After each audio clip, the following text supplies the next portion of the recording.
Hello, everybody, and welcome back to the Rabbithole podcast. This episode, unfortunately, has some staticky stuff, and I had to do a lot of work. That's why it's late.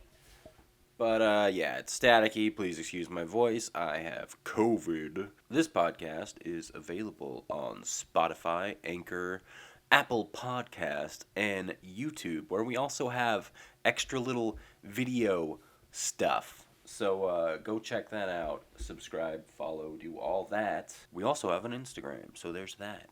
Today we are talking about The Matrix Resurrections. We're ranking the 5 MCU shows that we had in 2021. And we're also talking about why adult cartoons are so goddamn ugly. Anyways, on with the show.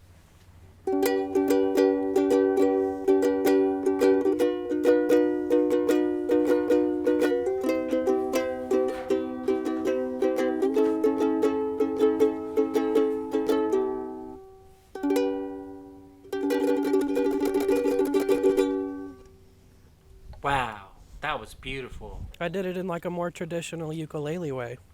Yeah, you double time that shit.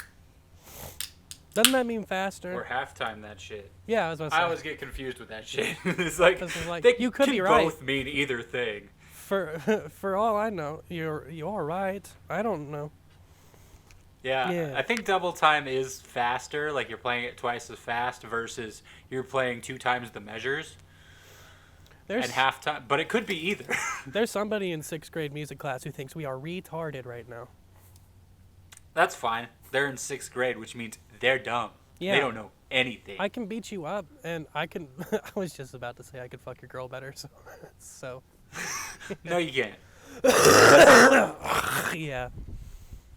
Well, I was about to say I was trying to say some kind of confident masculine shit like I know how to kiss girls, but I don't think anyone would bet money on that.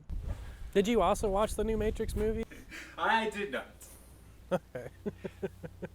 Because once again, I didn't like the first 3. And even though the trailer really was like selling me hard, you're not gonna like I almost feel like it was more because of the song that they used and the imagery was pretty cool. I think it was just a well-edited trailer. It was. Sad. I loved it. Matrix fans will like it. Yeah, I think this is literally just for Matrix fans. I mean, we can get to it when we get to movies, but I don't think the average person is going to almost feel talked down. Well, they won't feel talked down to because there's some legit things in there that are like big doctor words that are confusing and you have to like know. But it doesn't affect the plot. It's just like when they're describing like the biopods and whatnot, the stasis pods and shit. They don't shy away from heavy-handed theoretical sci-fi words, and they don't explain them. They just expect you to know the root words of those things. So if I was watching this with my stepdad, I would have to genius, explain those Jeff. things. Yeah. I'm a genius. I think everybody is about genius level enough because it's one of those areas where like, my stepdad has chosen science as an aesthetic. He thinks that because he watches YouTube videos, he's better at science than other people. But he's never done any science in his life. So it's one of those things where sure. It makes people feel smart to engage with that type of content, even though they're not necessarily smarter than other people. And you'd be surprised how many people actually just know all those fucking words because they also enjoy sci-fi content and they're not scared to look up those big words the first time they see them. So if you're in the audience and you're a jackass, it makes you feel brilliant to halfway know what they're talking about. And you assume... And see, that's the problem that I had with the original Matrix. It always felt really, I don't know, just up its own ass. I would not and say not it that was up its complicated. own ass. I would not go that far. It was groundbreaking. Okay. You're a dickhead. Maybe that's a little harsh. It felt condescending when it wasn't as smart as I feel like it thought it was. I would give that critique more to this movie than the other movies, but... Well, okay, so then I would probably really dislike this one. You can just say 3 sucked. One was groundbreaking and brilliant, and I guess there's places where people give it more credit than it deserves for being just like fucking with. Like I don't think it was that much of like a mind fuck of a movie. Like it definitely, this one definitely preached more what the other thing hid. Like, I mean, it kind of came out and addressed the open metaphors about the other movies in a cynical way, which was nice. It was kind of fun, but like this does it is kind of like a just for fans movie. It almost feels like, because it resets a lot of the Matrix, and it shits on a lot of the things the other Matrix did, and then it kind of addresses the audience that has been running around with Matrix thoughts for 20 years, and then kind of tells some of those people no, which is refreshing. It kind of makes sense that it would be more for like people who are already fans, because it's been so long since the last one came out. Like Gen Z, most of them have not seen The Matrix, I'm sure of it. I was surprised. And they didn't just name this one The Matrix. So, no, it's like, Resurrection. It's confusing. They all know it's a sequel of some kind. Yeah, and Resurrection's a key component in the story, so it could be another Bible comparison. It's also very cynical. It spends the first 30 minutes of the movie being very cynical about modern times in a way, and I know that at least Lana Wachowski has been in her interviews like really regretting creating the red pill blue pill metaphor, and how that's perforated culture in such a ugly way that they don't approve. But then that's a giant component of the movie still. I don't know. Are you actually gonna see it? Nah, bro. Okay. So after the third movie, Trinity and Neo die. To kind of, I don't want to say defending the Matrix, defeating the Matrix. I don't know, that's the best way to. I haven't seen the earlier three movies in a long time. They create a situation where that the people can be at peace, but in this one, you know, the Trinity and Neo should be dead, but they're not, because we're getting another movie. Then it does turn out. A fifth one? No, I hope they are. This set up the opportunity for more sequels. Not a clean opportunity for more sequels. Actually, this movie doesn't even justify itself being here. But I would watch another two just to see, because we go back to the world outside of the Matrix, and that's one of the interesting parts about the Matrix movies, is how people survived a machine war and did all that, you know, the real sci-fi is outside of the Matrix. And I was interested in that, but no, they've been resurrected by Neil Patrick Harris. Trinity and Neo are trapped in the Matrix at the beginning of the movie, and throughout most of the movie. Keanu Reeves, Neil Patrick Harris being Keanu Reeves' therapist, he is a program who rebooted the Matrix and redesigned it, because as people who watch the Matrix know, the Matrix is a repeating story every time that the Matrix is either the machine's either defeated or when the Matrix starts over with the same programs. But Keanu Reeves gets resurrected by Neo and Trinity get resurrected by the program, who decides that they are necessary components in the Matrix to run the Matrix. So Keanu Reeves spends a lot of the first chunk of the film taking blue pills and going to Neil Patrick Harris therapy, and his reality keeps devolving and doing weird shit, but he breaks out because the Matrix is a literal video game in this movie. He's a world famous game designer who created the Matrix, but he's running a code eventually he's running an AI code, like a machine learning code, that creates Morpheus and digital program. So Morpheus, and that's why Morpheus isn't Lawrence Fishburne. Yeah, it's also why we get Morpheus again, because it's a good repeating timeline type of story, because it's like it's clear to have a Matrix, you have to have these characters. They're like 0 points in a timeline. You can't really fuck with those pieces of the timeline, or the timeline falls apart. So Neo can't escape the Matrix without Morpheus, and he doesn't really know what that means, because he believes he's insane. He's been gaslit since he was rebooted, and he's been taking blue pills. But he's got the wherewithal to create an AI version of Morpheus that manages to leave his computer code and reassimilate to the Matrix and wake up Neo. then we go from there. And then basically Neo's just trying to save Trinity, and that's actually the whole movie. We learn a lot about how the Matrix has changed on this reboot and what humans have done outside of the Matrix, including allying with many types of machines, and we really just get to see the impact of what life was like after Neo died, and what his contribution to the war meant, and that's all cool stuff. We get to see some old characters. We get to see Niobe. Jada Pinkett Smith is in Unreal Engine 5 version of Old Face, and doing an old person voice. I thought it was prosthetics at first until her lips stopped syncing up with what she was saying. And there's actually a lot of scenes where the people in the movie are actually Unreal Engine 5 models.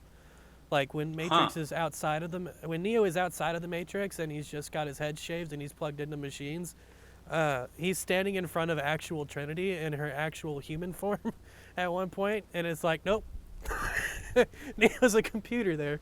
That's a CI model. That's weird. a CG model. Yeah. There was a lot of stuff that was. I know that Unreal Engine 5 is part of the marketing for this thing, but I could spot it. It was really impressive. There were a lot of things that have never looked more real in the history of movies, like the ships flying through the machine spaces and whatnot, and all that stuff has looked better than ever. And then a lot of the people in the movie I probably didn't even notice were computer models. This is probably some of the best work of that nature that's ever been done.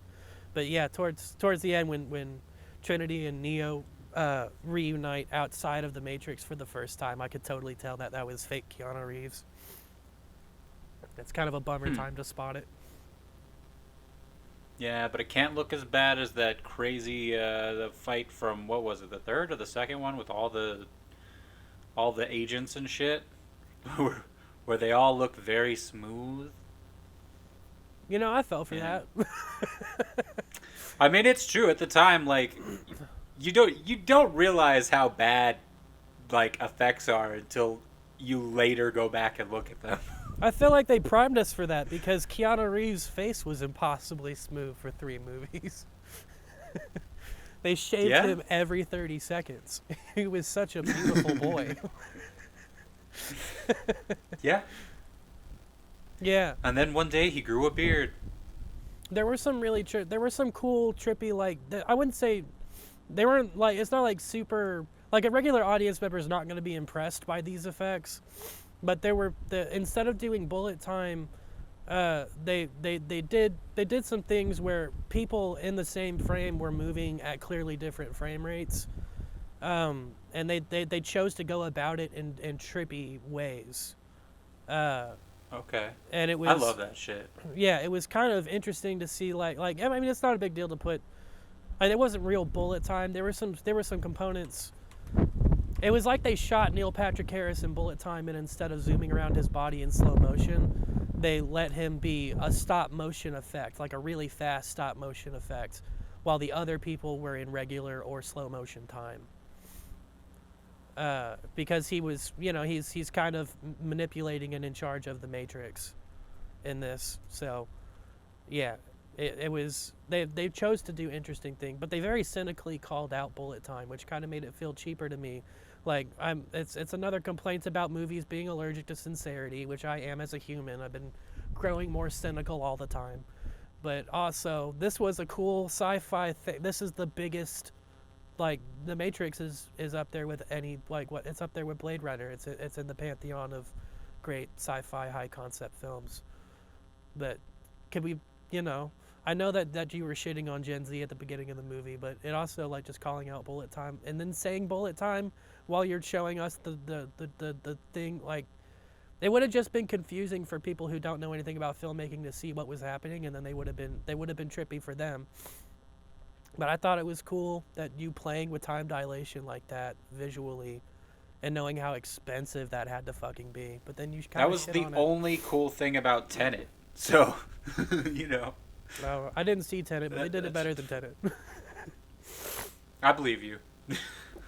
No, well, except I will say that Christopher Nolan did, like, pretty much everything practically. I don't know about the Wachowski, Lana Wachowski, whichever one's doing this one.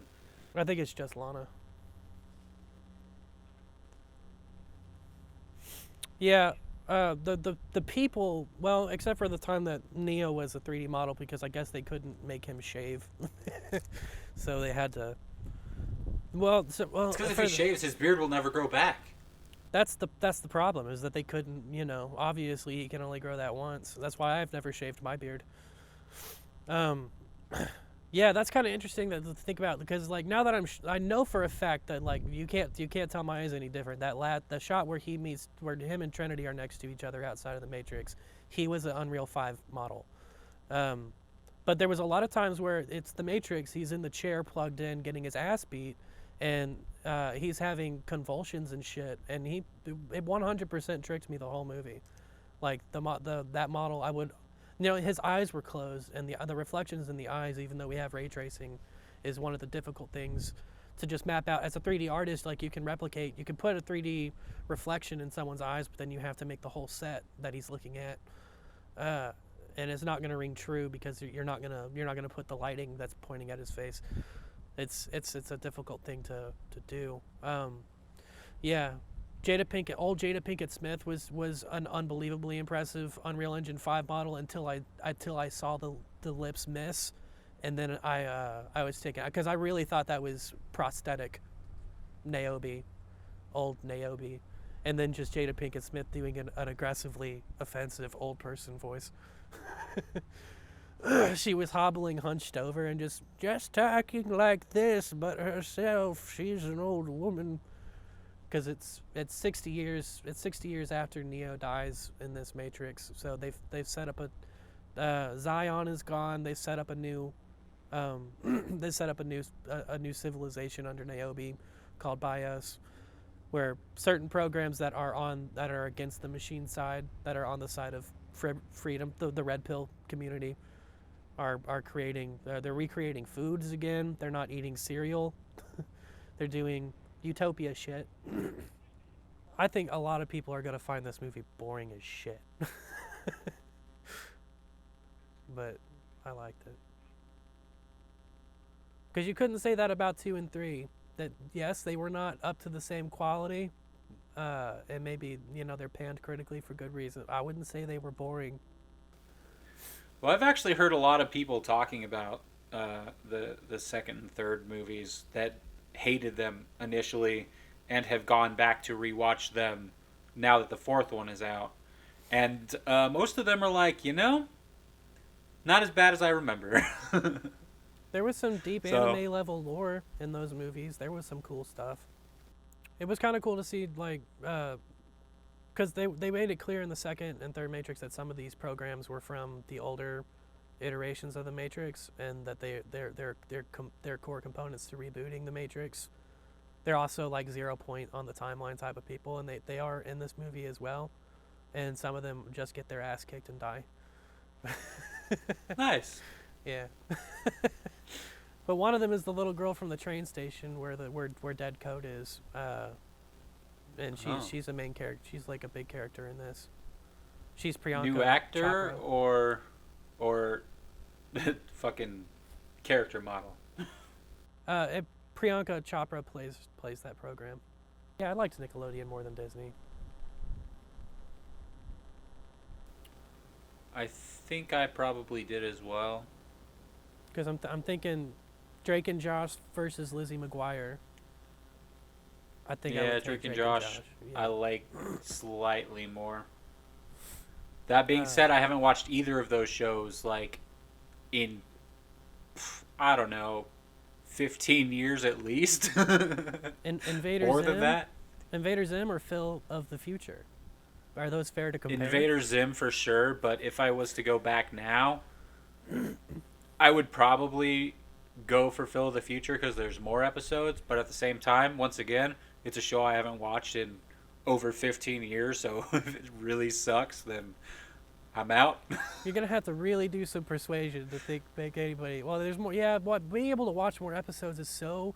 I can't yell enough about how stupid a 6-episode fucking season is, or a 10-episode season. I'm so mad. Yeah, we'll get to that. Give me more But Invader fucking Zim episodes. was fucking It was cut lit. off, so it was Yeah, but it ended with a Christmas episode, and we never got any kind of conclusion or anything. Then there was a movie that came out that I didn't watch because I just wasn't interested anymore. It's just proof that sometimes, no matter how clear and loudly the public loves something, there's sometimes they just won't do it for you. They just won't bring it back. They just won't do it. There's no reason to, like, there's still so many Invader Zim fans that, like, there's easily like a nation's worth of wealth willing to pay to see, or at least, you know, turn on a streaming service for a week to see more Invader Zim. And they'll never. They had the movie. I don't know how well it did.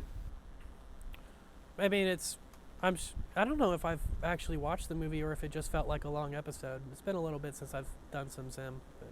Well, it's on Netflix. Like, it came out like a couple of years ago. Oh. They made a Netflix movie for Invader Zim. Then I guess I missed an Invader Zim project. Well, I know what I'm doing later. I have to see. Awesome. There you go. The Zim movie. I'm stoked. Danny Phantom movie was okay. Did not know there was one.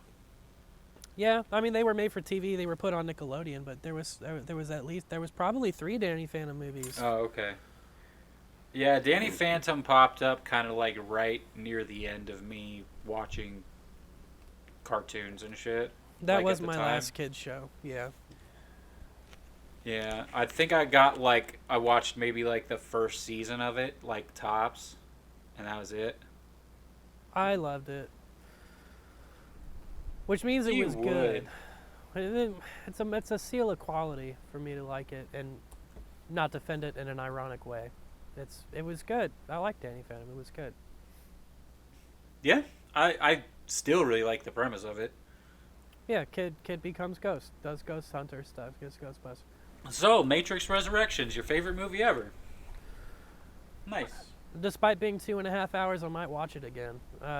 Yeah, it's tasty for, I don't know. There was a lot of stuff that was kind of like, why are we here? This is stupid. It's kind of lame to look at the camera. I don't know. They made it for me.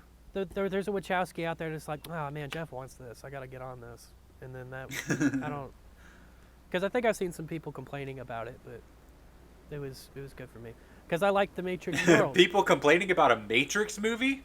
Matrix Shocker. fans complaining about a Matrix movie? Huh. I would want to hear their arguments, because much like the first Matrix movie, it would be easy to call someone stupid for not liking this. If their complaint is not good, you could say that you are too dumb to enjoy this movie, and that's something yeah, just like people who aren't Rick and Morty fans. Yeah, they're actively stupid people. If they don't like Rick and Morty, they just don't get it because they're dumb. That's okay, stupid people. I'm with you. You don't like Rick and Morty? Oh, right, because there's farts sometimes or whatever. Or burps, my bad. Oh, what? Because I remember you telling me you don't like that type of... That's not your style of humor, it's just burps. Well, I don't like that that's a joke. I wanted to I don't like that is played as a joke. But... I was the dumbest thing I've ever heard in my life. Proof that Rick and Morty haters are dumb. But, yeah. That was one of multiple reasons why I didn't like it. Because you can't stand stunning brilliance. You're not a real Dan Harmon stan. I actually had this conversation with my brothers at fucking Christmas as well. Well, those people are sit fucking there idiots. and explain. Ugh. It's not even visually fun to look at. It's What are less you talking visually fun to about? look at than The Simpsons. It's an ugly show. What? What? There's so much fun stuff to look at. I mean, I guess if you just hate the way the characters look, there's not much that can be done about that. I could say that about but the Star Trek Below Decks and the Rick and Morty spin-off, one of the writers went and did a different thing altogether with aliens on the planet. Yeah, there are a lot of cartoon styles where I'm just like, did an artist make this, or did somebody commission something on Upwork? Why do they look so boring? Yeah, it's like fucking Family Guy is kind of the same way. American Dad, like, it's a standard look. It's Well, they're all boring doing as that. fuck. They create Yeah. like Family Guy created it. It's like Seth MacFarlane created that look for his shows, and then there's like Yeah. bad imitations of it, like Star Trek Below Decks. Yeah, if it's just boring and ugly, it's like you can do so much shit with animation, and you decided to make the ugliest fucking shit. Like Hell of a Boss, fucking amazing to look at. Come on now. Yeah, there's really a lot of character in those characters. Also, kind of looks like Dexter's Lab, but Dexter's Lab is fantastic. Yeah, Dexter's Lab. Like most of the fucking Cartoon Network shows had amazing, like fucking Genndy Tartakovsky. His shit. I was about to say Genndy Tartakovsky. He's undefeated. Yeah, he's amazing. Like obviously amazing. I just wish, like, that's the reason why I'm like, and like Adventure Time, fucking crazy interesting to look at. I just wish that, cause like most of the adult humor cartoon shows I'm not into because it's like they do boring shit, and the jokes are just like not really jokes. That's what, like, kids shows, at least they have like, this is fun to look at. Yeah, why don't they want to capture my imagination? I'm 30. I need something to be alive, you assholes. Don't give me the cynical cartoon. Our cartoons when we were children were fucking awesome. Like, we weren't like our parents who had shitty cartoons to look at, who can be perfectly okay with shit like Family Guy. We need better. I like Family Guy. I do. Yeah, I mean, do you ever think that under eyelids are ever going away in cartoons? Because that's something that was very big. Family Guy pioneered, was having the under eyelid defining emotion for a lot of eyes. Well, I would argue that the Simpsons were the ones that brought that in, and then Seth MacFarlane I don't think copied that shit. Simpsons were totally top eyelid. What are you talking about? They have the bottom eyelids too, bro. I don't think they did. Man, they absolutely do. Did? They're still on the air, bro. Yeah, they're never stopping either. I've asked them. They're not gonna stop. Please stop. Please. You guys gonna call it quits again eventually? Nah. As at least maybe Matt once Groening, all of the voice actors die, I guess. Disenchanted was another Matt Groening thing. They definitely did under eyelid, but that looked cool. Yeah. The show looked cool. But yeah. And Futurama's just fucking gold, all the way through. Yeah, Futurama's the best. So yeah, I don't know. I might try to do Rick and Morty again at some point, but it's hard to be a fan because it takes a year. If you're not going to go pirate the episodes as soon as they come out, which always feels cheap somehow. It always feels like I'm watching it on a phone, even if I'm not. It reminds me very much of watching bootleg animes in high school. We go to the weird site, we don't click on the wrong things, and then we all just like watch this dubbed anime. And I don't even remember any of those animes because I always preferred this. It's very clear going back and like being able to stream anything that I want and watch whatever I want, that when I was a teenager, I just did whatever Comedy Central and Adult Swim told me to do, and that kind of defined my humor. And I just want things. I get that. Yeah.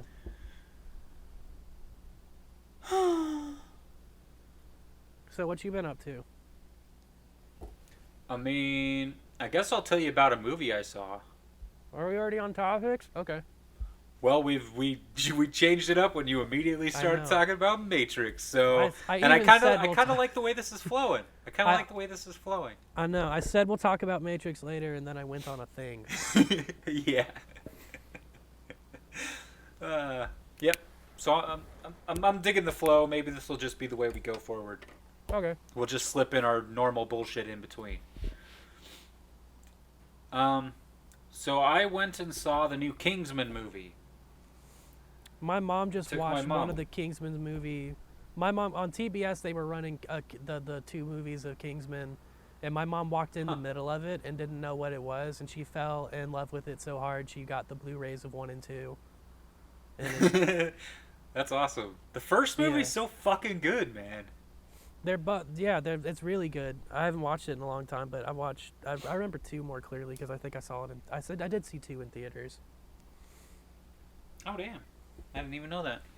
I went alone. It was like the week I went to go see. I think it was in the similar time frame I went to go see Medea's Halloween. Probably. I was trying to go to the theater once a week, and that lasted for a couple of months. That's what I'm trying to do, but there isn't much out when I want to go see it. So I don't know. There's Omicron. You can go see Omicron. The disease? Yeah. You want to go? I actually had like a sore throat and night sweats and shit, and I was like, oh no. No, it's just going around. I just had that again after my savage sinus infection. Well, apparently those are like symptoms for Omicron, and it came out of nowhere. I don't care unless I lose my sense of taste or smell. You know? Well, that's the thing. That one's not appearing as much is the problem. That's why I was like, oh, I should probably go get myself a test for the first time. So I went and did that. I took 2 days off work, and then I had to drive all the way to fucking Mustang to get a test. And, it was negative, so whatever. Which, that's the other thing. A couple people at my work have been gone for, like, over a week with COVID. Yeah, so. John's family got COVID. Damn. Yeah, I mean, they're fine. I don't know. That one's dying. Their shithead kid. Yeah. Well, of course. It's always the children's bringing home the germs. Yeah, not Odin. Nasty fucks. His daughter was visiting, and she had it. Which that's the worst case to get. That's the worst person to get it. Not because anybody should get it, but she's already like she's one of those people that you just know is an idiot, and then when she fucks up, you're just like, God, really, you again? And then she brings COVID into the house. It's like she continues to be a disappointment. That's a little harsh, but yeah. she was really mean to me when I met her, so. Yeah, she's missing a lot of love in her life up there. But let's not psychoanalyze a child and be shitty about them. You said you saw a movie? Yeah, I saw the new Kingsman movie, and, it's not as good as the first one. I will debate it's better than the second one. If it's better than the second one, then that makes it a solid movie at least. Well, here's kind of like, all right, my thoughts on the Kingsman movies. Whoa, it's a segment all of a sudden. Basically, the first one had the perfect balance of like brutal violence and like great cinematography and like comedy. They did that really well. The second one, they leaned really hard onto the goofiness and the comedy, and they took all the stakes out by being like, hey, you can fucking someone was shot in the head, we could save their life, like, and make them normal again. It's like, well, thanks for that, I guess. This one is a prequel that takes place at the start of World War I, and it's about the formation of the Kingsmen and how all that happens. And it is like insanely fucking brutal. And, like, there's not much comedy. It's like it's a pretty dead serious movie other than, like, Rasputin as a character. But it tackles, like, a whole bunch of historical stuff. Like, all the just stupid, crazy shit that happened in World War I and, like, the Russian Revolution and all that. And ties it all into what becomes the Kingsmen. Do they do any racism? Because racism was abound back then. It'd be... You should touch that if you're doing World War One. I mean, there was, more just kind of like more nationalism than racism. Yeah, it's time to talk about that stuff again, frankly. Because I was watching, Mom put on it's not called Being the Ricardos, the new Lucille Ball movie that Aaron Sorkin wrote. I've never heard of it. Crazy. It's on HBO Max, but it touches on the nationalism at the time a bit in an interesting. For some reason I didn't know it was Aaron Sorkin until the credits came up, because it was like everyone was talking so shitty to each other and being so dead, and like it felt like a political thriller, and it's I Love Lucy, and everyone was just being just pithy, just to the tins witty all the time, talking back at each other in mid-Atlantic accents. hello, operator, I'm a fucking total bitch. And that was just the whole movie. And then the credits came up, and it said, written by Aaron Sorkin. I was like, this is fucking West Wing, fucking asshole. That makes sense. Yeah. I believe he wrote one of my favorite movies of all time. No, Sorkin's great. It's just like his stink is on that dialogue. I haven't seen Social Network yet, but his really? stink is, he puts his stink on dialogue for sure. I've watched a million video essays about how great Social Network is. I don't feel like I need to see the movie anymore. Maybe. That movie's like crazy because it doesn't feel like it would be something to go back and watch over and over again. But that movie's like legit one of the few movies I can just put on at any time and just go. I better not It's hear just Mark so Zuckerberg fucking good. sounding like a genius because I know that dude is a dickhead. Oh no, he's a fucking asshole all the way through the movie. Like, you never redeemed. Just piece of shit the whole way through. I just can't believe I couldn't give him Sorkin dialogue just because I don't believe in his capacity to be witty. I mean that's fair. But in 2010, nobody really knew who Mark Zuckerberg was. That's true. So he does come off a little more like super villainy. All right. He is a supervillain, and Sorkin detected that before we did. So good on him. But that's the other thing. Like at the time that the movie is portraying, like it's before Mark Zuckerberg was anything. So he does seem to be like maybe he is slightly more human than he is now. I want him to just he does grow and butcher his own meat and do all sorts of weird stuff. I just want him to show up in a jiu-jitsu class one day and admit he's a giant Joe Rogan fan.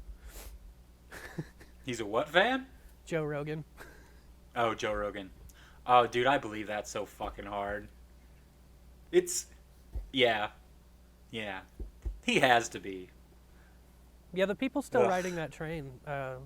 Like I'm gonna go watch some Joe Rogan. I've been meaning to watch Tim Dillon's Joe Rogan appearance because I've already seen one clip where he's trying to explain digital real estate to Joe Rogan, and Tim Dillon's so funny and so cynical, and I know it's gonna be 2.5 hours of him low key shitting on Joe Rogan to his face, even though they're friends.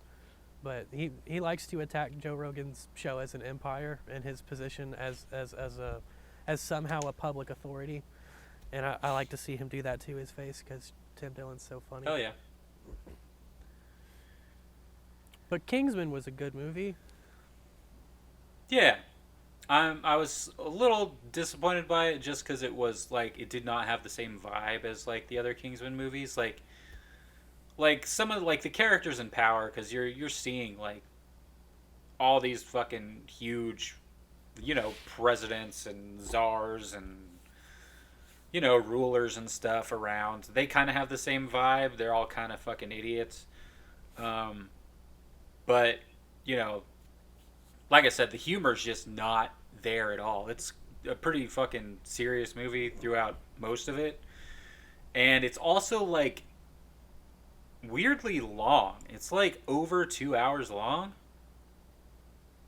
And going out of it, I was like, I can see shit that they should have cut, like, really bad, because it was like they were setting up this whole backstory for like the main character that was unnecessary whenever it actually got to the point of the story. They had to tell like a whole bunch of a story that didn't matter at all to get to the point of the story. That sounds so like yeah, it had some issues, but the fucking the violence was awesome. The choreography, the editing, the cinematography, like all that shit. Like it had some of the coolest transitions. Like, dope movie. I recommend it. Did they assassinate William McKinley? Who? William McKinley. He's one of the only U.S. presidents to be assassinated. He's one of the 2 or 3. No, he wasn't. He wasn't there. It was. Did they do Woodrow Wilson? Yep, they did Woodrow Wilson. Then you also got Tsar Nicholas from Russia, and his 2 cousins, what's his nuts George from Britain and Wilhelm, I believe, in Germany. You know. Every time I think of Such and Woodrow such. Wilson, I see Atticus Finch in my head. You know, that's fair. They actually, and I think that's because of Gregory Peck in the movie. Who'd they get to play Woodrow Wilson? Nobody familiar to me, so I don't know. Whatever. He's a stiff upper lip chap. Thank you for the United Nations. Good job, Mr. Wilson. Whatever else you did. Sure, whatever you did. And World War At I. least talk about presidents. Signed the Treaty of Versailles. We had a whole chapter on him. Well, yeah, they don't talk about him anymore. They don't talk about him in public.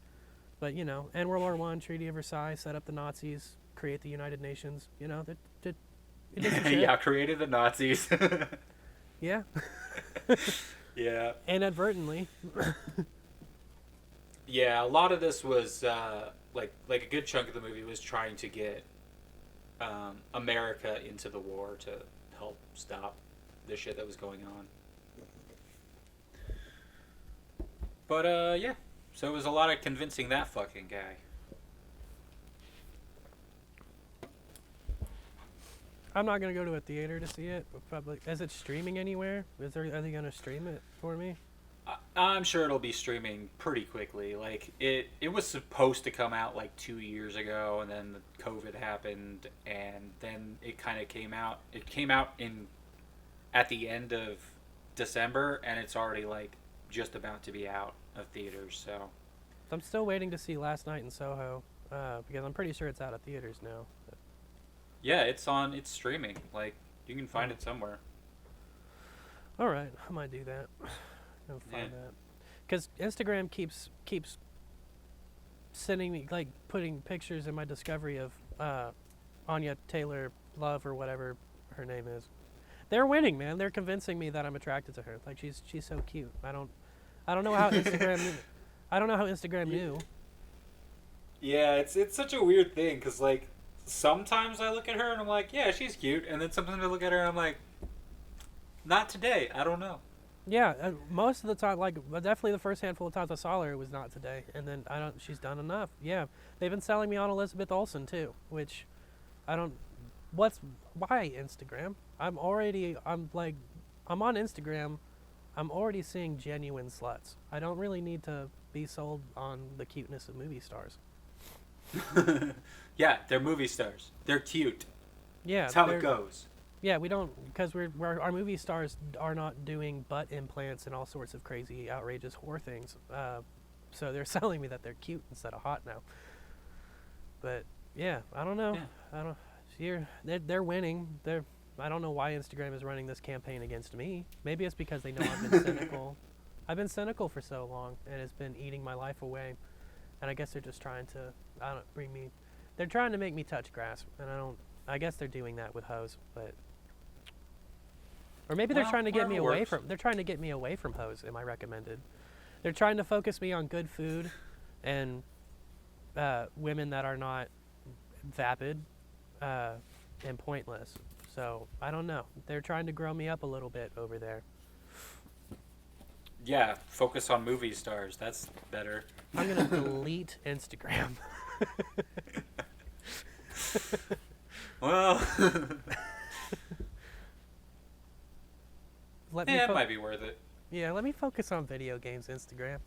Yeah, I've been appropriately phobic to Facebook lately too. As it should be. Yeah, I did join a new group for Homestar Runner, and that's been bringing me a lot of happiness. So. All right. Nothing wrong with Homestar Runner memes. Sure. Except they're old as shit, and that means you're old as shit. How you feel now, dirt man? There's not very many Gen Z in there, which was my problem with my 2005 group, is that Gen Z invaded it, and they're just like in there. Anytime somebody brings up something about 2005, they're just like, those people were pedophiles. And I was like, dude, fuck off. Why are you coming here to cancel Eminem all the time? Get the fuck out of here. And the admins will not take my complaints. They're just like, they're legit, they're viable humans, and they deserve to be here. I'm like, no, they weren't alive. They were babies. They're not 90s kids. Get this trash out of here. So I went the other way and joined a 70s. Do you remember the 70s and 80s group? And those boomers are boomers, and they are boomering in there. And I don't like. Talking about how much they hate their wives. Yeah, I don't think I need to be in that group either. But I don't know. I'll leave that. I'm just gonna wind up going on Facebook for the suggested comment group, my Jeff Rosenstock group, and the Homestar Runner group. And I'm probably gonna delete the editor job posting groups too, just because I don't know. I'm learning more about being a freelancer and not getting fucked over the internet, but I also have to take that British guy to court when I have money, so it's just dangerous. Upwork and Fiverr will enforce payments, so I don't have to do that. Yeah. One of the contractors gave me a big bone though. When he found out that British guy was not going to pay up front for his work, he got his billing information to send an invoice, and that was like the missing component I needed to send this dude to court. Oh. Because that guy's smart and apparently takes people to court all the time, and he's a more seasoned freelancer, and he's just like, nope, I got that billing information up front. He's actually paid him. So, yeah. Yeah, that's so fucked up. Well, I think it really does come down to that guy is just an idiot and can't figure out how to set up any of the apps he said he could pay me through. Because he has to exchange the currency because he's in Britain and he can't pay me in pounds. Yeah. But PayPal and something he was using, he wanted to use, will do that, but he couldn't figure out how to connect. He won't say it. He can't figure out how to connect his bank to these things. But he's, yeah, so. I mean, it is slightly difficult. I'll give him that, but he should fucking figure that shit out if he's going to hire an American colorist. Like, come on. He's probably not going to hire Americans anymore, which is fine. He's not maniacal, and I don't think he just doesn't want to refuse paying me. I think he's trying to play chicken about going to court, and he picked a good time to do it because I was buying shit for the computer. I bought a speaker system so I could have 5.1 for mixing, which I don't know why I did that, because I found a good deal. I was looking into the technology. You just wanted to buy a thing. Retail therapy. Well, I was going to get a sound card that was capable of 7.1 because I've had to mix 5.1 for people a few times because it's something that short film people don't think about. I mixed for Mia and I've mixed the Pharmacos in 5.1. But you can't take a film to a theater to be shown because in stereo because those speaker systems run on 5.1.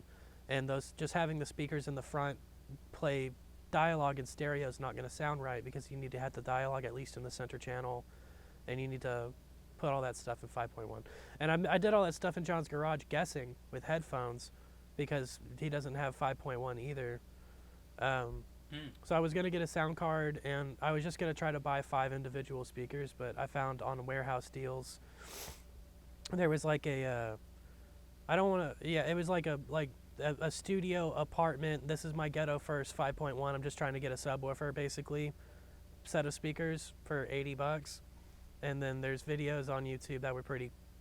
And you can actually just hook up if you have a modern motherboard. You don't need a sound card to get 5.1 signal out of it. You just need 3.5 to RCA jacks, and then there's the I/O in the back will hook up 5.1. It's just not gonna have great bit depth, which is fine. I don't need it.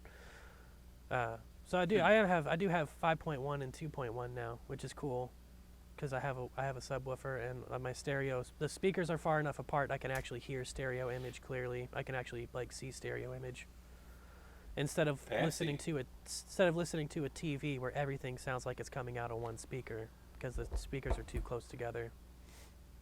And they're too small. That's how I edit. Yeah, because you don't need anything else for editing. And I was convinced that I was going to, I don't know, I'll probably still do some audio mixing at some point when I actually get my Fiverr page up and running, but a worthy investment, $80, and the speakers sound good. And I put my zoom at my listening position, and I looked up the frequency response curve for the zoom, and then I went to my speaker settings and I EQ'd the speakers to match flat sound for the environment. I did some real work. I did a lot of research in the last few weeks about setting up a good setup, but it does sound, music sounds great now. Films sound great. I was in 5.1, so nothing was going to my subwoofer. So I've switched it to 2.1 while I'm listening to stereo, and I've been playing Zelda with a subwoofer, which changes the bass entirely. Those mixes, yeah, Zelda sounds amazing right now. I was playing Minish Cap. I was playing Game Boy Advance on a speaker system. Damn, you're going through all of them, aren't you? Yeah, I am. All the ones I missed. That's awesome. Yeah, Minish Cap sounds Game Boy Advance sound chip sounds really great on a decent set of speakers. But it doesn't sound the way it's supposed to, Jeff. No. It's supposed to be coming out of a teeny tiny speaker with like 3 holes in the side of a Game Boy. Yeah, it's supposed to sound like ass even in headphones, because I always had, cheap headphones. And it's not like the Game Boy Advance is pushing a lot of power out of its headphone jack. Oh, yeah. Yeah, there's no, but, you run it through an emulator and then you run it through speakers. That mix is actually pretty fat. They did a lot of love and care into mixing that Game Boy Advance sound. I mean, that's Nintendo for you. Yeah, Nintendo probably still thinks that game is worth $60 too, so whatever. Well, I mean, I saw a thing, I think the Oracle games are coming out on Switch. Like in the same style as Link's Awakening did. The Oracle games are super underrated. So we'll probably get Minish Cap again eventually. Maybe on the Switch too. I'll skip. I would not pay $60 for that. We'll get into games later, but I was not nearly as impressed with Minish Cap as people told me I would be. So fucking. Yeah, a lot of the Game Boy ones. Just because I played one of the Oracle games. I don't know which one it was, but I mean, a lot of those ones don't really tickle my fancy as much. I don't get as invested in them. I don't know. Wish I could. They were in the same style and possibly the same universe as Awakening, because they're all outside of Hyrule, but I don't think they take place in a Dreamland. But they have a lot of the same look and item sets.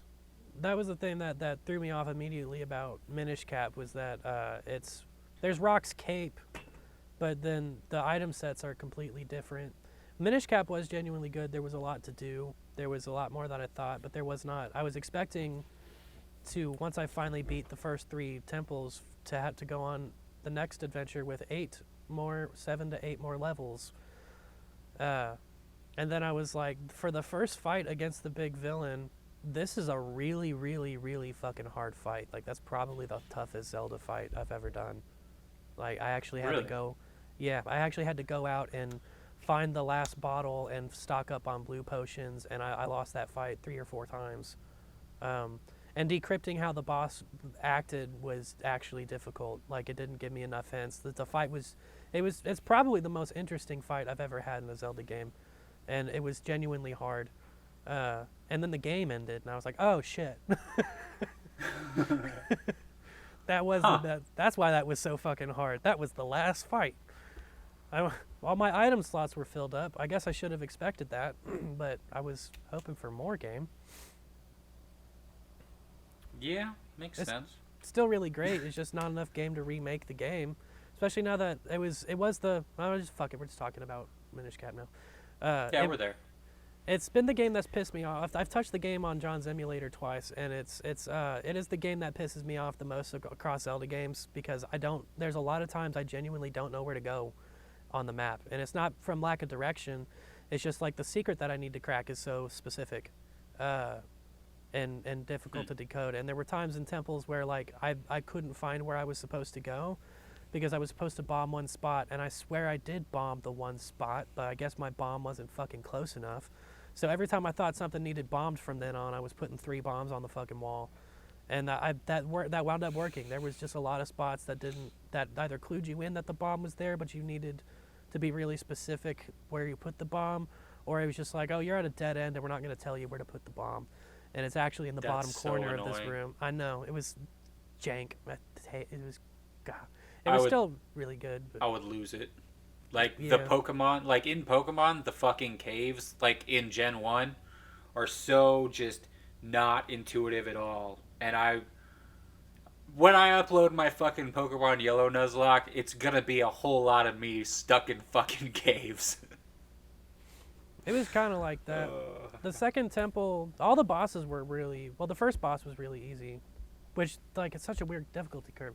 Because the first boss, Minish Cap, you shrink is the gimmick, and the first boss is just a green shoe. It's just a slime, but you're tiny and you're fighting it, and that's really easy. And then the second boss is this just savage fucking fire dragon that pops out of lava and sets the whole stage on fire. And when you get caught on fire in this game, Link just runs. You can't. You can barely control him at all. And so he runs and he hits fire, and if you can't get him to a corner, he'll run into more fire and keep running. It's like Mario 64. Yeah, but way faster. Link can fucking sprint. He doesn't need no damn Pegasus boots. If he's on fire, that man is fast. And that was also a hard as shit boss fight. The third boss fight was mostly just interesting because you had to jump across two different flying enemies, like they were both the platforms and the enemies, and it was just cool. It was just a cool fight. It wasn't that hard though. But yeah, the second boss and the last boss were very difficult and very interesting. So that's props to the game. It was a great Zelda game, but there's just the times where I couldn't figure out. Like I actually Googled 2 or 3 times, like just because I was frustrated. I just didn't want to. I was drinking and playing Zelda. I don't want to be frustrated right now. And I've been beating my head against the wall for like 30 minutes or so. Or longer than that, sometimes an hour, just sitting there like, how the fuck did I miss something? And it was just like, no, you had the bomb. You were just like 2 inches off from where the bomb was supposed to go. You have to go back and do that. Yeah, that's obnoxious. Yeah. Otherwise, a really solid Zelda title. Definitely not as good as A Link Between Worlds, but a solid Zelda title.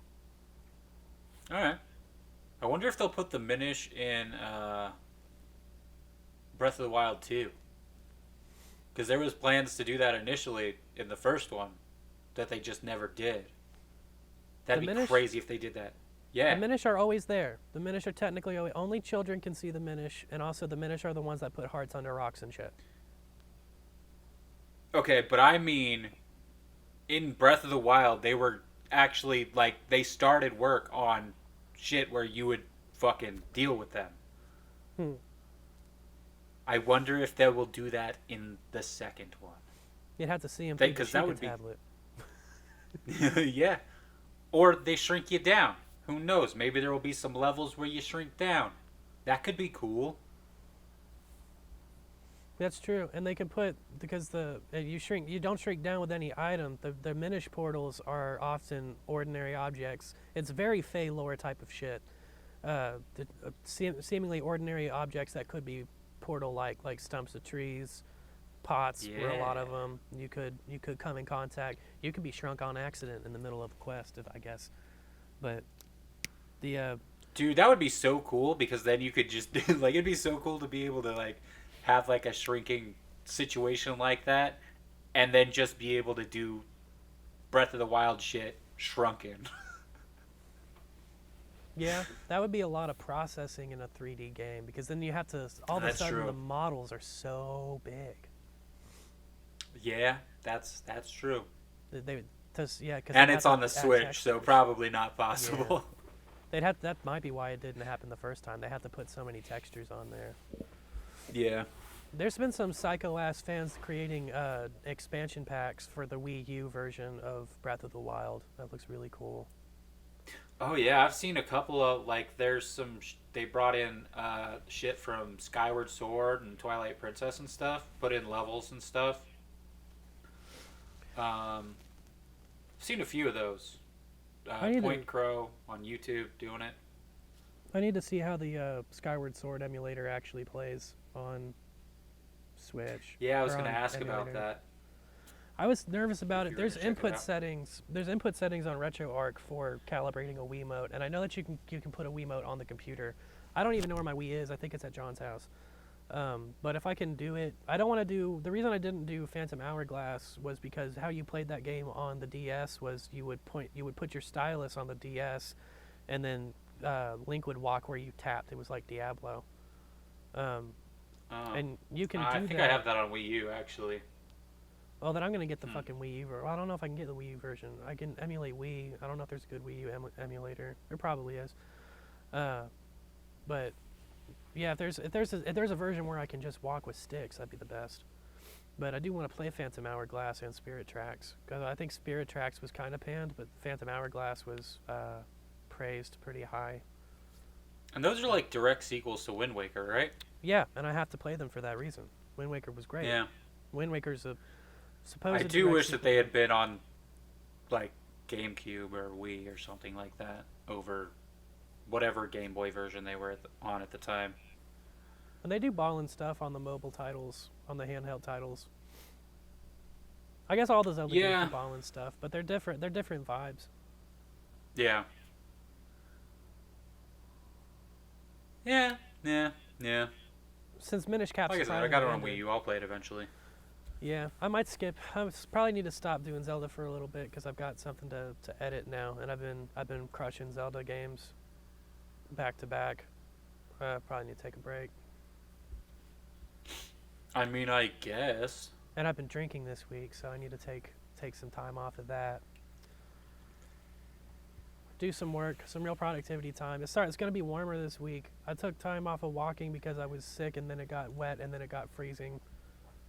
And then you're 100,000 steps ahead of me now, so fucking I see your legs are doing fine. Yeah. I haven't even done anything. Like, that's just me going from, like, the parking garage at work and shit and walking around at work. You were at 270 for so long, and I was like, I can catch him. I just gotta do a few days where I haven't even opened that app. I haven't even opened that app in, like, a couple weeks. Well, I watch your steps because it's important to me to be crushing you in steps, but okay. Well, wildly ahead of me. I'm gonna have to walk 10 miles a day to catch up. Yeah, because you're a smooth 100,000 steps ahead of me right now. Yeah, I haven't been able to, like, my knees are still kind of fucked up. Like, over the last couple days, it's finally got to a point where I can, like, almost straighten my left knee completely, and I can almost walk normally, but, you know, yeah. it's I need still to strike while you're fucked weak. up. I have to strike while you're weak and take advantage of your Yeah, I'm about to add cardio and leg workouts, unweighted leg workouts for now, back into my routine, so better hurry up. I was gonna double up my hill because Tom Segura, fascinatingly, has been he got taken up with a hill that's in his neighborhood the same way I got taken up with a hill that's in my neighborhood. It's a serious workout to do that hill, and he's like, man, it's like Kevin Smith as well. Yeah, he was like, that hill's great, and he was walking with a friend, and he was just like, yeah, we should just do it again. And he's like, what? Yeah, just walk back up the hill. And he's like, oh, yeah, that would be a real workout if we just walked the hill a few times. We don't have to go all the way back around. We could just walk the hill. And I was like, Tom, I have a fucking hill in my neighborhood that's a bitch. And I think, if I was doing, I would do less laps if I was doing the hill a bunch. But I think down, up, down would be the way to do it. Because downhill definitely works the glutes more, and uphill feels more like it's just more of a struggle. It's more calves and cardio. But yeah, that's a bitch ass hill. That's a really tough hill, especially at my weight. So I might. Well, I gotta catch you up. I gotta catch up to you in steps before I start treating the hill like a leg day. It's kind of funny because, like, these apps are, like, designed to have you go outside and walk around and shit, but because it's all GPS, it also restricts the way that you do it. It's kind of frustrating. Yeah, you can't just go because we were talking about that when Pokemon came out. They should partner with Fitbit so you could just take it to the gym and get something. Yeah, which that's the thing. The fucking Pikmin app, you have to have Google Fit as well to make the fucking thing work. Interesting. I already had Google Fit. Yeah, they should just let you get heart rate or something. Yeah, right? Yeah, get some gym going. And, like, all current phones have, like, shit that can measure fucking steps and whatnot. Like, they have all kinds of unnecessary features. Come on. Yeah. I don't know. I probably wouldn't do it. If I started going to a gym, I might get a Whoop strap so I can get more steps and shit. I don't know. Yeah. One of those fitness bands, but I don't see the reason to do that. Yeah. I probably won't get a gym membership either. The 20XX version of me coming back to Oklahoma and getting a spot, I probably just get some at-home equipment. Sure. It's expensive, but Nothing it's wrong not as with that. expensive. Not as expensive as a gym membership over time. Yeah. I That's don't know. true. How much a month do you pay for the gym? Oh, yeah, it's at your I job. pay 25. Oh, damn, it's at your job. You pay 25. Dang, Yep. that's not bad. Yeah, but it's really cool because like having gone to 2 other gyms before this one is way nicer. Like the fucking locker rooms and the bathroom are way nicer. They have like combs and fucking toothbrushes and shit, like one-use things in there that you can just have, and that's pretty cool. But the thing that's the best about it is like there's nobody there. When I go, like even after work, it's like there's 5 people here, which is crazy because, you know, in the past gyms that I've been to, I would go at like 11 o'clock at night and there would still be like 50 fucking people in there. It's like they never cut off, like, oh, we can only have this many patrons or whatever. They just kept adding more and more people till it was asshole to belly button everywhere. Madness. Yeah, that's one thing that makes me not want to go to a gym is the people. Wanting to go there Yeah, alone. it's definitely not worth it. We had a little gym in my apartments, and I went up there to try to start doing the gym at the apartments, and there was like, it's kind of weird because like one, I don't really know how to use all the gym equipment, and I don't know what I should be lifting. I want to figure that stuff out, but also there were just 2 girls in there, and I was just like, it is kind of awkward. Because one, like, yeah, don't look at them, don't talk to, I don't know, don't talk, just, what if they're being weird? What they need their own equipment I need? There's not that many things in here. And it's almost like I would rather go to a gym where there's enough people to not notice me, and I'll just use whatever equipment's around. But then that's just kind of like there's no reason for me to even think about needing to go to a gym. There's plenty of shit I can do with body weight, especially at my size. Yeah, that's true. Yeah, the only thing that I would say about going to a gym versus getting your own equipment is, you know, to build muscle you do progressive overload and whatnot, and eventually you'll just have to buy more equipment. So I'll just do more reps, do slower reps or whatever. I don't know. I yeah, need more I equipment. mean, hey, that works. If yeah, that's something to think about because I looked at just weight benches for the sake of weight benches because that seems like the place to start. It's an easy place to start because the real gym equipment is pretty expensive. Unfortunately. Yeah. Not everyone's got that Joe Rogan money. Yeah, but once I'm rich, I will just have my own fucking equipment because fuck having to go places. Those tonal walls look pretty cool. I don't think they cost that much, but you do have to put it in a wall. I don't even know what that is. It's a smart resistance system. It's got grip pen things, and then you can set up what type of workout you want to do, and it measures how much force you're pulling, and then like matches your resistance. Or you can set it to a fixed resistance, and I think you can get to like 350 or something like that. Huh. Weird. Yeah, it probably doesn't do everything. Probably not the ideal system, but for just something in your house, but it does take up a big chunk of wall. I think you would have to put it on. You're definitely putting that in studs, but you know, in Oklahoma, the houses out here are so shitty, especially for the price, and no one's looking. I would be scared that I rip a stud out of the fucking wall. Yeah, honestly, like free weights would be the best way to go. Yeah. Just like you don't even actually need a bench necessarily. Like even for like bench pressing, like you can lay on the floor. Like you're not getting like the full stretch, but that is actually recommended for people first starting out for benching and whatnot. But yeah. I should be able to do push-ups before I start giving a shit. Yeah, that's true. Push-ups are good. Yep. Lean beef patty. Body weight will work perfectly fine. Yeah.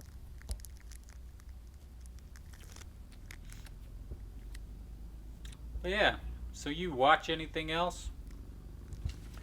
I watched a bunch of stuff. Have you seen the new season of Letterkenny? Nope, I don't have Hulu. I think it was better than season 9. I enjoyed it. Okay. The six episodes thing is starting to wear down on me on Letterkenny too, though, because it was one. There's still a moderate storyline. Like, we see the setups for this season, and we get the cool, funny setups and the funny stuff. Another little bit of a lack of McMurray's for me. I wanted more Mrs. McMurray, as I always do.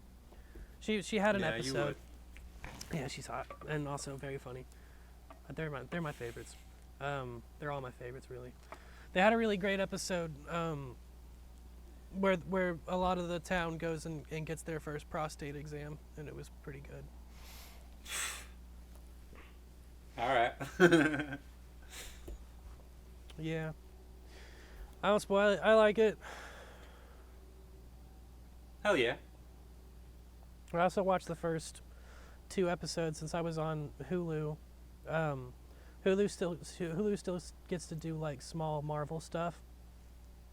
Like they did the what was Patton Oswalt in? MODOK. MODOK, yeah. Yeah. And now they have Hit Monkey, which was a short run of comics in Marvel, and they have an animated 10-episode series for Hit Monkey. And I have no watched, idea what that even is. an assassin gets killed, and he gets slaughtered in front of he gets saved escaping people who are trying to kill him as part of a government plot because he was hired to assassinate a big political figure, and he does, and then they turn on him, and he winds up running into the snow in Japan to escape these killers, and then this tribe of monkeys heals him back to health, and then the assassins find him and kill all but one monkey and him, and then that monkey goes on a revenge mission to avenge his tribe, and so the ghost of the assassin teaches the monkey to be an assassin. And it's violent and funny, and there's a monkey. All right, strange. I'm 2 episodes deep. It's fun. It's charming. Jason Sudeikis plays the assassin, so it's kind of like Jason Sudeikis gets to be Sterling Archer. It's fun. It's worth watching. Did you see shit?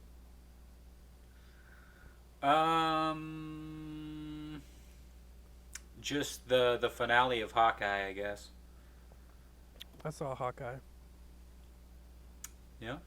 Seems like it's been weeks since I've seen Hawkeye, but yeah, I saw it. Yeah, it's because it like ended 3 days after the last podcast we did. Yeah, we got to talk about the first 5 episodes on the last podcast. Yep. We talked about Hawkeye. We didn't really we got sort of a quiet reveal on Linda Cardellini, but they didn't say who she was. They just gave her the watch back. Yeah, I have no idea what any of that is. I guess she was a S.H.I.E.L.D. agent at some point. So that's something, I guess. Alright. Yeah. It's cool.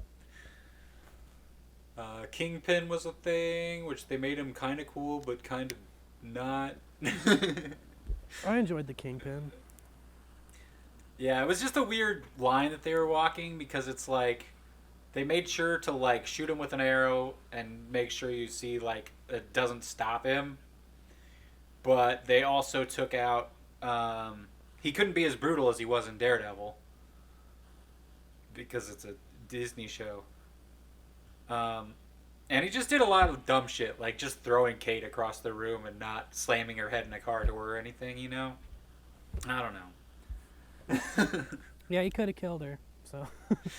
Easily could have killed her, but they just didn't let it happen, and it just felt like, all right, yeah, fine. Kate stopped being a kung fu master, like Basically, as soon as Florence Puff showed up. Well, yeah, they can't all be kung fu masters. Yeah, but they gave us the whole, like, they let us see her trophy case and whatnot, but... Yeah. And is Hawkeye really a kung fu master? I don't know. I mean, I wouldn't say any of them are kung fu masters. They're like, good at hand-to-hand combat, I guess, or something. But when you hear Hawkeye, he's obviously a fucking not a melee guy. Except he used swords, so who knows? Whatever. He scraps. He gets in big scraps. He gets in scraps with Black Widows. And he wins. Yeah. That's true. Well, I guess he didn't really win. He gave up the fight with Florence. But, feasibly, maybe. It seemed like he could have won. They led us to believe he could have beaten her. Yeah. Which I don't know. And it was a decent scene. I don't know. Why are they trying to make Hawkeye cool? I don't get it. Cancel this show. I mean, I feel like I don't think there's going to be like a season 2 or anything. Sure, Kate will pop up somewhere down the line. Yeah, she's Hawkeye now. They kind of, I think that they were saying that at the end of the show when she was trying to come up with a name, and he's like, I know one, and then they Hawkeye. Credits. Yeah, maybe that was him retiring finally again. That doesn't put her in the Avengers. She's still got a... It's not like he's going to write a letter of recommendation and she's going to go be an Avenger. Who's he going to write it to? Who's the fucking person in charge of the Avengers now? They're all everywhere. Yeah. How do the Avengers assemble? I guess that'll have to be its own movie. I guess that'll be Nick Fury. I mean, there's a show coming up eventually for that's Secret Wars that will have him in it. So I don't know, maybe that'll do something. Yeah, that's do crazy. Something in 6 episodes. Fucking right. We had 5 fucking Marvel shows this year. Yeah, 5. and I don't expect these to be 15 episodes, but give 10 for this. Can we get 10 maybe? Can Doom Patrol be 20 episodes and the Marvel one-shots be 10 episodes? Yeah, I agree they could be a little bit longer, but I feel like the main issue is money. I think money is the issue here because it's like, these are all, kind of action heavy, special effects heavy situations, and it's like, yeah, it's Disney. They can put as much money as they want, but how many more Disney Plus subscribers are they getting out of these shows to add another 4 episodes worth of CGI shit happening? Not enough. And I'll watch them, so they'll get... I'm not paying for any of this, so I guess I shouldn't complain, but... Because they get Disney, they get... Yeah, 6... That's interesting. Yeah, I guess if I didn't have Disney Plus and I was hell-bent on watching Marvel stuff, I would at least wait till all the episodes were out to get it that month. And if 2 were coming out close together, I might just wait until that was over. Yeah, they did kind of set it up like that. Because I was going to drop off the Disney Plus thing some months ago. And then it was like, oh no, there's another show coming out like immediately the month after. I'm like, ugh. You fucking did it, Disney Plus. You've scheduled your shit too well. Yeah, $10 a month for just to have the Marvel fans show up. And Star Wars. And National Geographic. And Pixar. Yeah, because Boba Fett's coming out. Or is out. Yeah, the first 2 episodes are already out. You watch them? Nope. Me either. I didn't watch Mandalorian either. Yeah, I do recommend The Mandalorian. My interaction with Mandalorian is going to Google and typing in Gina Carano weigh-in photos. I know. You love her so much. She was super hot.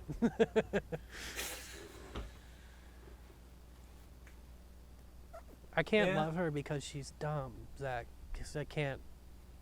Right. you know. It's unfortunate. Maybe I mean, everyone says she's a loving, kind-hearted person, but I don't want to hear her talk. And I don't mean that sexistly for once. I mean, I genuinely, I just don't for once. I don't want to be upset when she starts This speaking. time it's not because she's a woman. It's because she's an idiot woman. Yes. The worst kind. Well, I don't know. Because I didn't like Lucille Ball, and she was a very smart woman. She was just so annoying. Well, that was just the comedy of the 50s. Well, I loved her in the I like her in I Love Lucy. I didn't like Aaron Sorkin's Lucille Ball. Oh, I wouldn't gotcha. hang out with that person.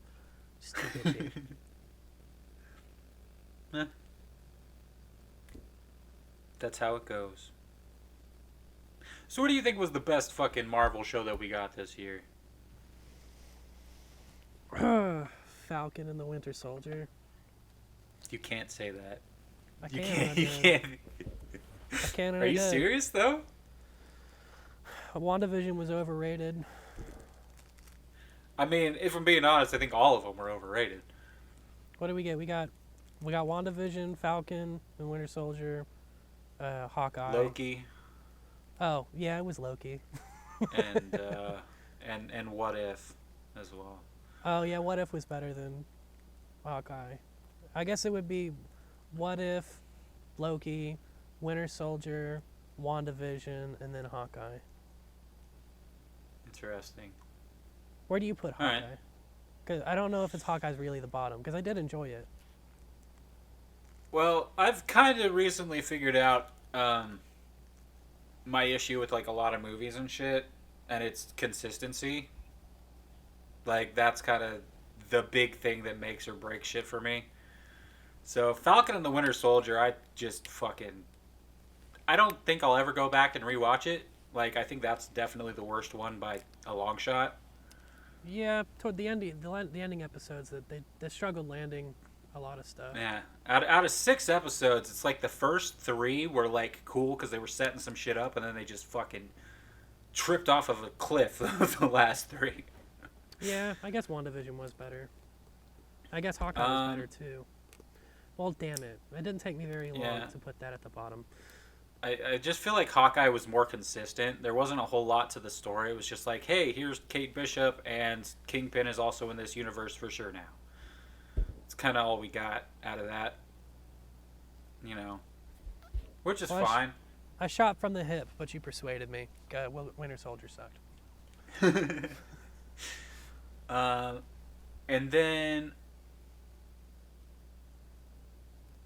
Yeah, there's... I don't... It's hard to pick, like, which one I think would be the best. Because, like, I think Hawkeye is just middle-ish. I feel like I liked WandaVision the most, actually. Except for, like, the finale. It was the most fun to watch coming out. Yeah, it was good. Yeah. So I think I would go, like, WandaVision... Loki and What If are kind of, like, hand-in-hand there. Because Loki had a lot to do. It set up a lot of shit. I like remembering it more than I liked watching it. Yeah, I mean, I had some issues with Loki as well, just mainly how cheap it was. Like, how... Nothing felt as grand as it should have until probably the last episode, I guess. And even that was just kind of like, green screen!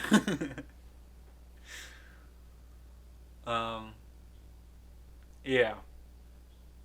Yeah. I would put Hawkeye kind of... pretty high above Winter Soldier, like Falcon and Winter Soldier, but, still second to last place, probably. Yeah. It was more consistent, and, it was more consistent and did stuff better than even Loki, I think. But Loki was way more entertaining and just did more. Yeah, because Hawkeye doesn't have any consequences on the movie universe, really. Nah, like this could just lead to other shows. Like Kate could just end up in other shows. Yeah. Because there's a lot coming out. So could Alina. Yeah. Because we got Alina at the end of Black Widow. So. Yep. We don't. Yeah, we've kind of already set up Alina, and we don't care about her fight with Hawkeye because we knew it was contrived, and also we're not going to see Hawkeye anymore, so who cares? Yeah. I mean, that's the thing that kind of sucks about, like, the Black Widow ending. They set it up to be this huge fucking deal that she was going to go after him, and then they just, like, did it in one episode of a TV show. And there wasn't even, like, a real fight. Yeah. Yeah. WandaVision had arguably the most. Well, we're getting Kang the Conqueror out of Loki. And something is fucked up in the whole universe in Loki. The whole universe is fucked up after Loki. Yeah. But I mean, there's a lot. There's stuff leading from WandaVision as well, though. I think those two are the biggest, like, crazy things. Yeah, WandaVision was more hype than I just remember. I guess I was being insincere and allergic to the hype and all the articles and things coming out, and we didn't get any X-Men. That's true. It was like people making a lot of assumptions about things that didn't happen, and then it was like, well, fine, fuck this show. Yeah, and Wilson Fisk was actually Mephisto the whole time. So. Yeah, we found that out in Hawkeye. So. Yep. All right. So, I mean, it's hard to argue with What If just because it was just fun. I liked almost all the episodes. Yeah. So I think I would rewatch What If more than I would rewatch any of the other ones. Yeah, me too. Also, just for the reason that you can just watch one episode and be like, cool, and move on with your day. Yeah. Because you get a whole story there.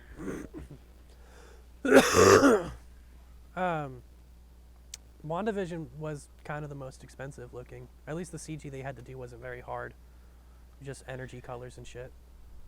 Yeah. And there wasn't any, like, CGI bits in that I remember, like, taking me out of it. Maybe, like, the witches having the life sucked out of them or whatever at that point looked kind of funky, but other than that, I think it was pretty good. Still look better than Wonder Woman. Which Wonder Woman? The first one. Well, I mean, did the second one look great? They had some CG fall apart. Oh no, that was real bad. That's right, Cheetah, where they wouldn't even show her at all. It was just a dark, smoky area. Ooh, that was bad. Yeah. What If would be number one for me still, and then WandaVision had some cute stuff. I'd be less likely to rewatch it. There was some cool stuff in Falcon and Winter Soldier as far as fights, and I like dealing with Captain America stuff. I just feel like that slice of the universe is cooler. Yeah, that was the one that I was like super excited for. I was so excited for that one, but it was like you guys didn't like land anything here. Like everything that was said, I agreed with the bad guys, like over like Falcon and whatnot, where it's like, don't call them terrorists, bro. They're fucking terrorists. Like, come on now. And then Sharon being a bad guy randomly. Us not actually get. Go ahead. I'd probably watch What If. I might watch WandaVision. I watched the first 3 episodes of Hawkeye. I'd watch the last 2 episodes of Loki, and I would just Google pictures of Kate Bishop. Or just go watch Kensley Faye, because that stripper is the same person. Sure. You dying over there? What? Said you dying over there? Dog's playing with his toy. Oh, I am okay. dying. It was squeaking. Yeah, he's squeaking his toy. He wants to play. He wants you to throw the ball. I'm not leaving this chair, dummy. I guess Mom's about to come out. She's watching the windows. Dun dun dun. If you're gonna bring me the ball, I'll throw it. You're gonna put that in my hand. Put it in my fucking hand. Oh, fuck you. Fucking dog. But you were saying stuff? Just complaining about Falcon and the Winter Soldier. You know, all their dropped bullshit about how we didn't even get to see Bucky like make amends with hardly anyone at all. His arc happened off screen in a movie where he's a title character. There's only so much time, and they wasted it on some bullshit. Yep, that wasn't consistent and didn't make any sense. R.I.P. Sad. Can't wait for the next thing. Yep, whatever it is, I don't know. I'll be there. I'll watch it. Did you see the South Park specials? No, because I don't have HBO or Paramount Plus or any of that. I want to, though. You talk about it, though. Yeah, their post-COVID came in 2 parts. And my parents wanted to watch it with me, and it was kind of frustrating because it kept buffering, and we were basically watching a PowerPoint. And then we managed to stick through it, like, as a team. Like, we watched this whole 40-minute South Park special as a PowerPoint. And I'm kind of impressed that they did that, because I was, I'll sit on the couch forever. And it felt awkward to leave. But, yeah, it was, I think it was good. I can't say anything about the pacing. The Alexa stuff was really funny. The pacing was awful. It was practically a PowerPoint. So slow. I really enjoyed it. And then the special message at the end, what everybody learned at the end of the second part, just kind of, I made everyone feel bad, and nobody wanted to talk about it. I haven't heard anybody talk about it. It had a great moral lesson. Just to stop being shitty to people about the pandemic, whatever your opinions are. Don't judge people for how they behaved in the pandemic. Just stop. Just enjoy having your friends. Keep your friendships alive first. Just enjoy people.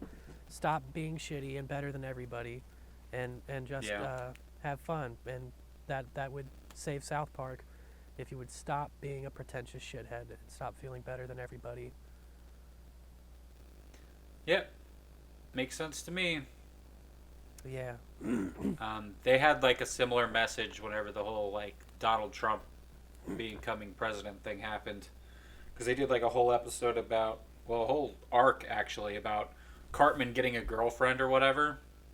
They did that in this. And wow.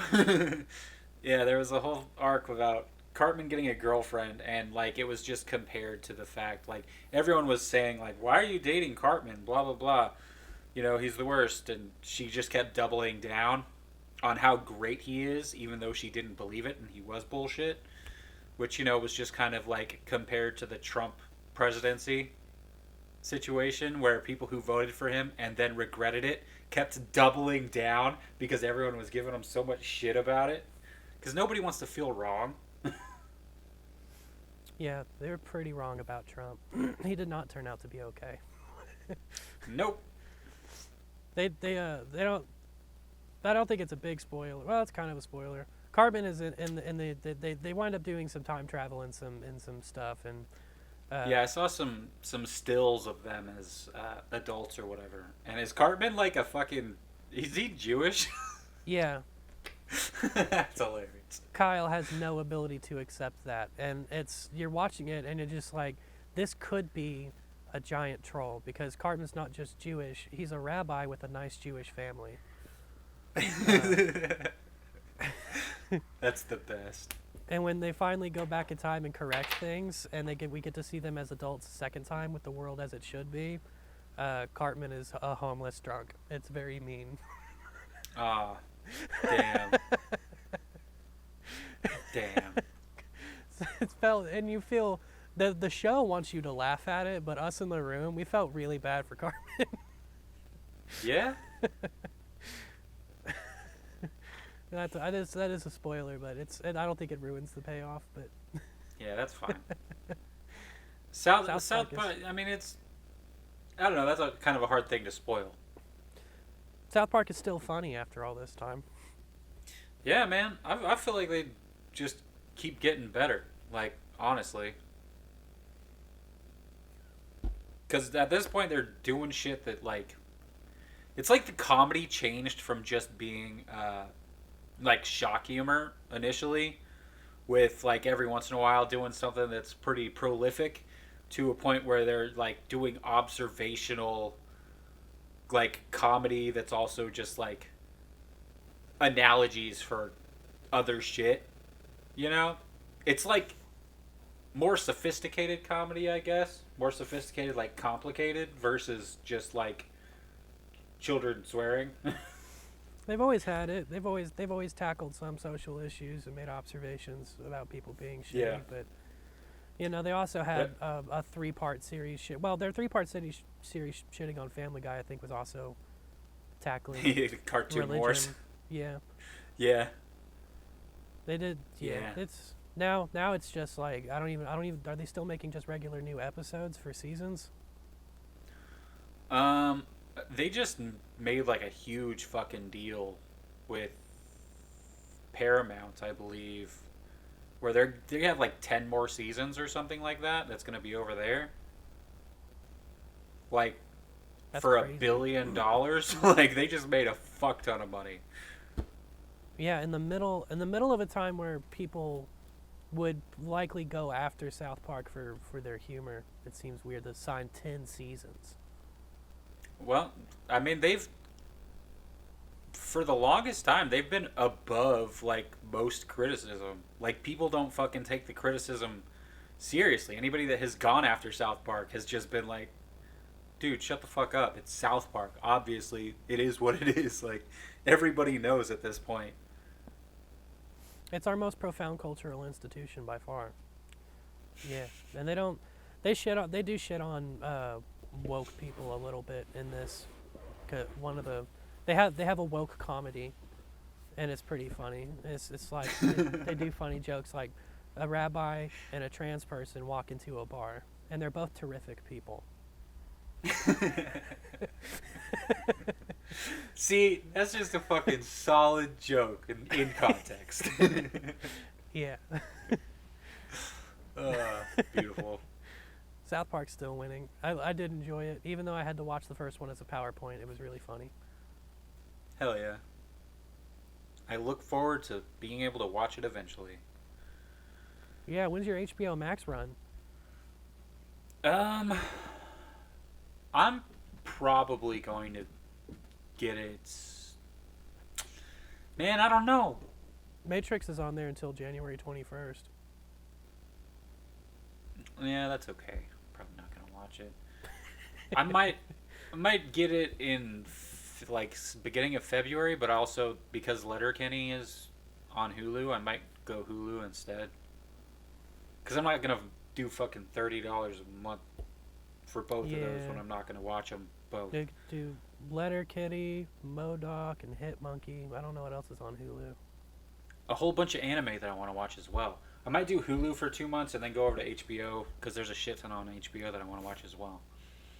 Cowboy Bebop is on Netflix and Hulu. The anime, not the TV show. Hell yeah. So I'll probably watch that on Netflix then, because it's just here at the house. And, yeah. So dope. good. Yeah, that petition to bring back the live-action Cowboy Bebop is at like 150,000 signatures. Can't believe they fucking killed it so quickly. It got panned, like, out the gate, and then the viewership dropped, I guess. The viewership drop sounded good to me, I guess. There was 53 million people watching in the second week, but... yeah, just... It was a clearly expensive show, like, even for the stuff that was 3D modeled and stuff. They paid for a lot of 3D sets. Every spaceship was different and unique, and they looked really good. But... It still had a cheap CG looking kind of quality, cartoonish type of thing in a lot of spots. Actually, most of it, I would say that was actually the style of the show. But people like the cast. They don't want to see the cast go away. They don't, even though that this Faye Valentine is pretty different than the anime Faye Valentine, and everyone else is like man. Jet's not even a black guy in the anime, and the guy they have playing Jet's great. I wouldn't pick anyone else to play Jet. Yeah, we want that cast. We want that cast. We want more stories. We want weird stuff. There was plenty of good weird stuff.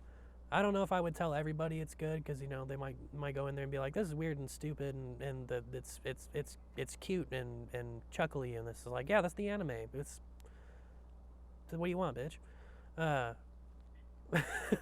Yeah, I think a lot of people saw that and they're just like, man, they're just doing the anime in live action. It was like, yeah, bitch, that's what we want. That's what I want. Stop it. Stop being an asshole. But I guess that's not enough normal people wanted to watch it, so whatever. But the petition is live, and it will be ignored. So there's that. Yeah. There's a counter petition to keep it dead. Of course there was. I like that. I don't think I've ever actually seen that before. Yeah, while I'm sitting here being like, it's a bummer that people are so fucking like, I hate it so much it needs to go fucking die, but that's hilarious and I love it. That people are just like, no, fucking keep it dead. That's the most awesome. Internet thing ever. I might start looking for stuff like that and just start running counter petitions because that's fucking hilarious. Yeah. We love this thing. We're a group of people who's glad it's gone. Let's see who's bigger. I need to check that petition, see if it's at 200,000.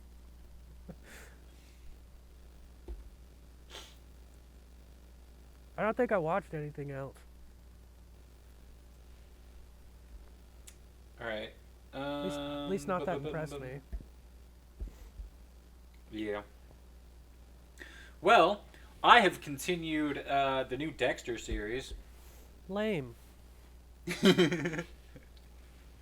Yeah, I knew that would be your response. But I'm going to talk about it anyway. Well, I've actually just started a change.org petition to get it to stop. Well, that's fine because I'm pretty sure this is a one-season thing and there's only one episode left. Waste of time. So, yeah.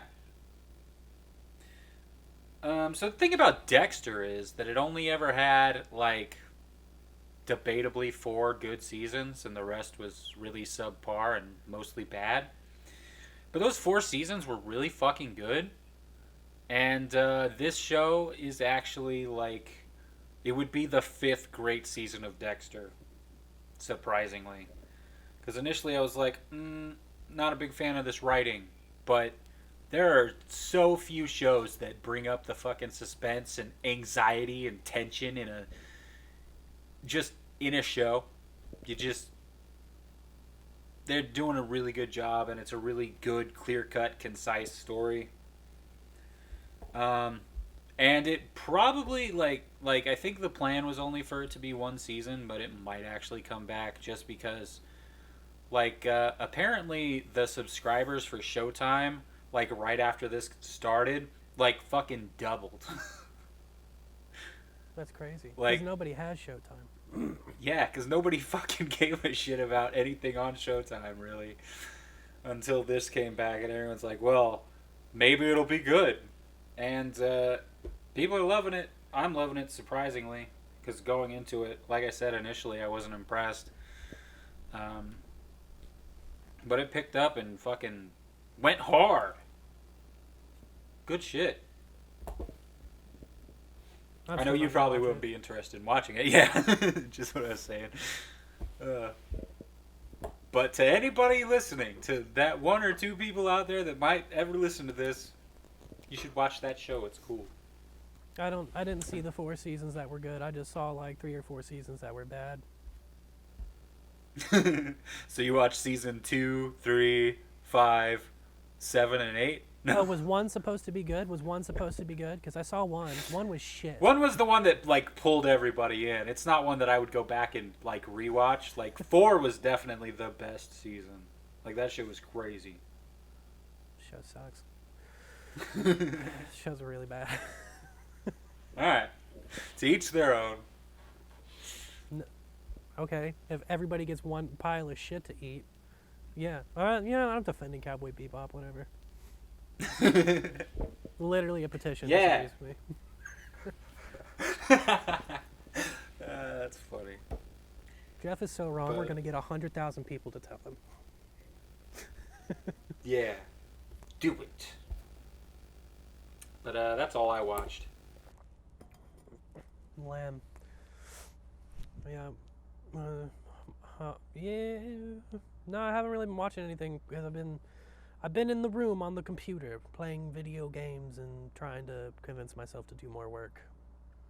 Although I've been doing my day job for the most part lately, so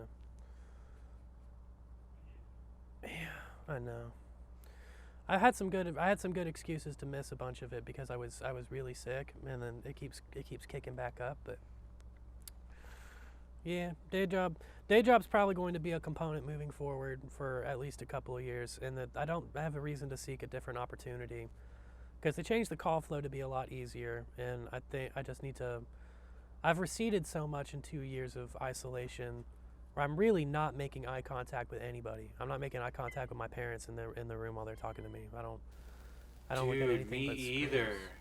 Yeah. I'm working on it though. Like it's crazy because like I don't even know what a lot of people like. There's a lot of new people at work that I just don't even know what they actually look like. I just have not looked them in the face at all. Like my eyes are always like at the fucking floor. It's kind of nuts. I've always been good at dodging eye contact, and I for a little while I guess that was a power move.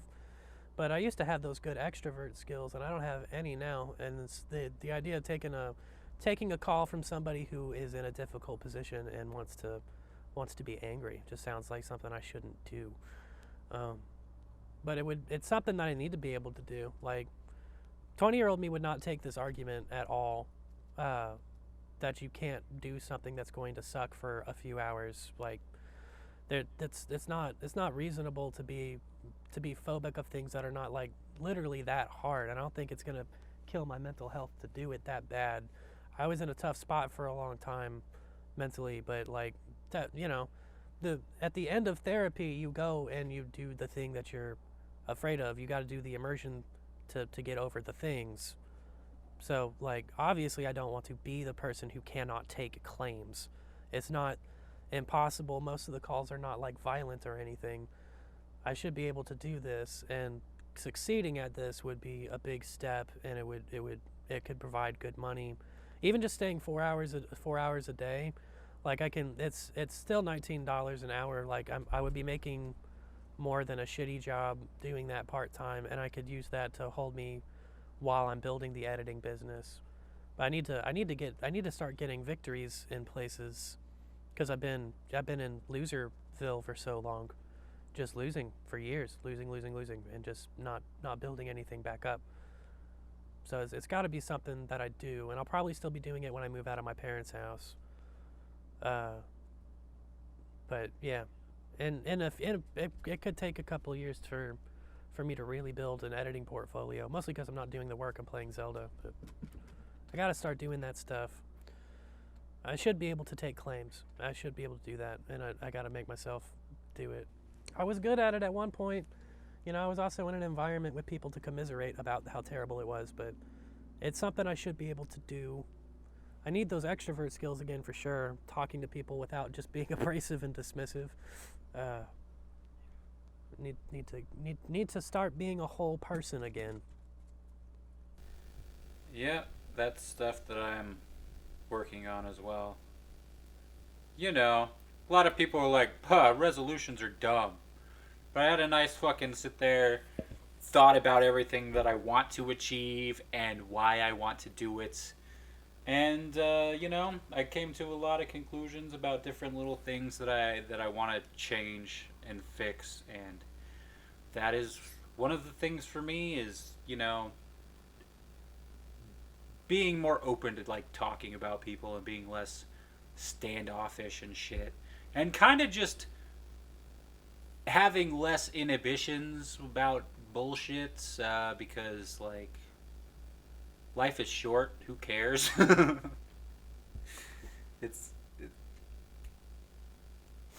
Just do shit. That's kind of where I'm at.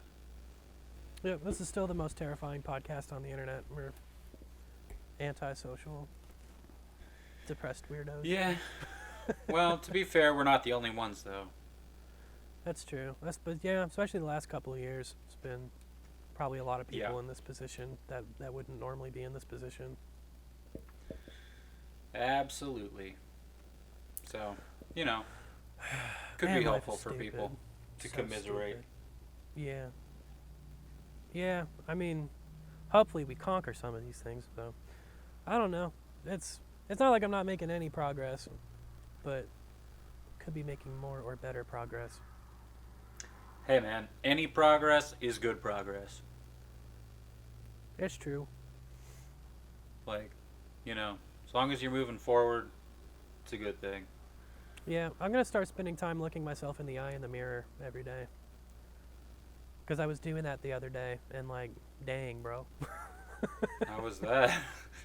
I don't even... That sounds super uncomfortable to me, and I would be the only person there doing it. Yeah. Jesus. Because you look yourself in the eye, and it's like, I don't know. I'm really disconnected.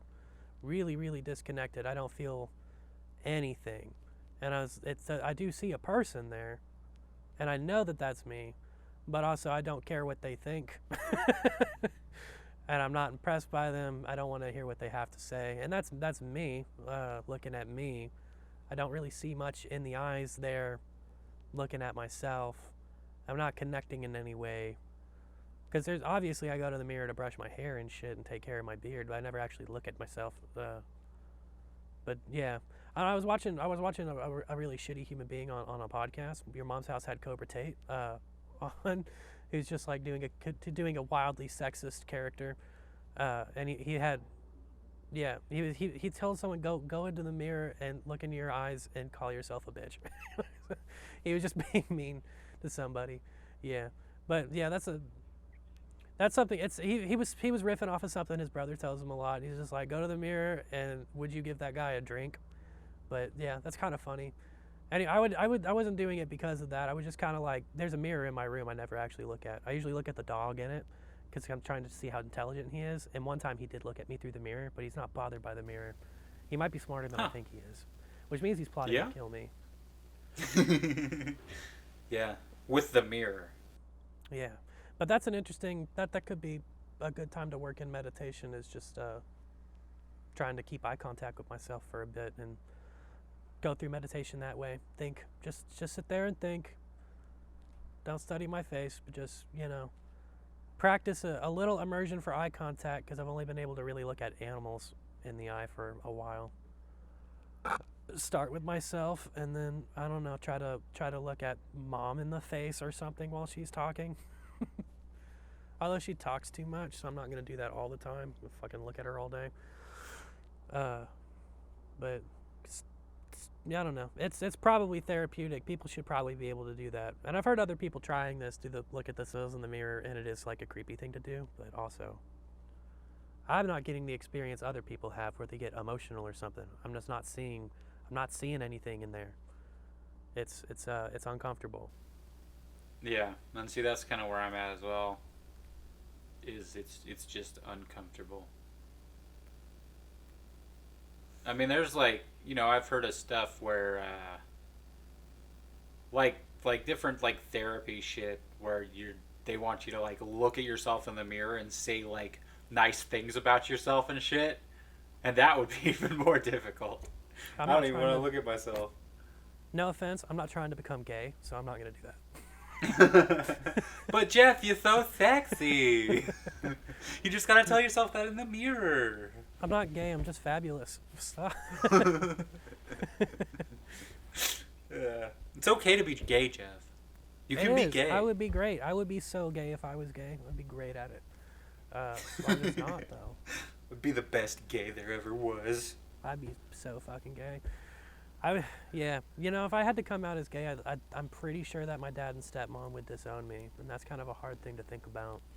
Not them disowning me, but just like that's people in my life that do think that way. Yeah. Yeah, people are fucking dumb. Yeah, I'd cut them out if I was gay anyway. We weren't there when I was growing up. Fuck them. That's fair. I can't pretend to love you people. I've got to chug dicks.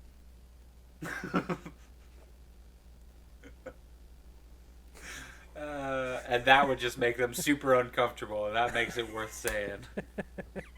And that'd probably be how I leave. Got some dicks to chug. It's just like, all right, I ain't got time to love you people. I gotta go chug dicks. So, y'all figure out homophobia without me. Yeah. Mic drop.